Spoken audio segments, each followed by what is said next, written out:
Hi, I'm Bob Burridge, and this is another BobBlast. This week's BobBlast is all about lights and darks. I know this is going to be such a simple little demo that I'd like to do for you, but every time I do this, people say, wow, that'll make my paintings a little bit more dramatic. And the whole idea of this is to really emphasize the lights and the darks to make something look three-dimensional. I'm not talking abstract necessarily here. What I'm talking about is how do you make something round look like it's round without being too labored. So here's a quick one, and hope you enjoy it. So I like to start off with a mid-tone, somewhere around, a 5 or 6 in a gray area. That means I'm halfway done. All I have to do is put in my darks and light lights. Here we go. So here we go, a ball. I'm gonna do a simple ball. It's just white paint. There we go. Ball sitting on a table. There we go. Real simple, right? Now, where's the light coming from? Well, we say the light's coming in this direction. So, okay, let's put some white in there. Short, choppy strokes. Short, choppy strokes. There you go.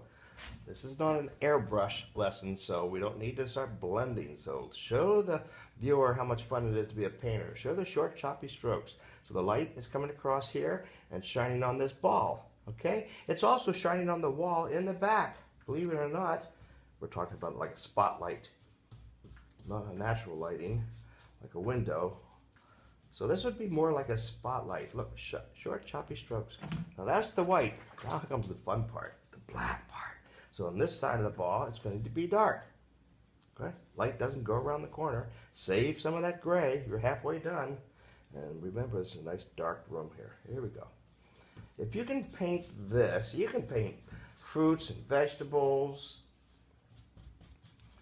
florals, because what you're dealing with here is lights and darks. I'm just adding water here to blend it a little bit, just a little bit, like that. Same in here. Water. I don't need any more paint. There we go. Now, we really want to emphasize where the light's coming from, so you got to show the viewer where's the shadow. There it is. Done. Now I'm going to go back and start playing with it a little bit. More white. More white. So what do we have here is we have a ball sitting in a really dark room with a really strong light source. There we go. So we have dark against light, sitting on a table. I know this is nice and sloppy and loose, but that's the way it should be. Show everyone how much fun it is to be a painter, not how difficult it is to be a painter, and show that what I like to call the joie de vivre. Look, I'm putting paint all over it, and while I have paint on my brush, I'm putting it somewhere else. Helps to hold the whole thing together.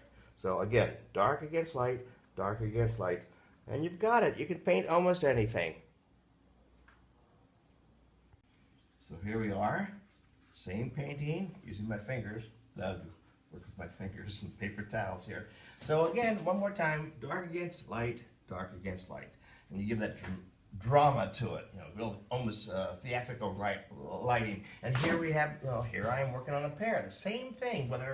Don't worry about your drawing skills. Break everything down into circles, triangles, and squares. You know that. So what's a pear? A pear is nothing more than a circle with a triangle on the top of it.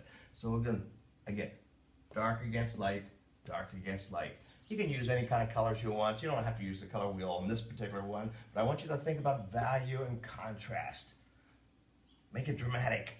I'll see you next time.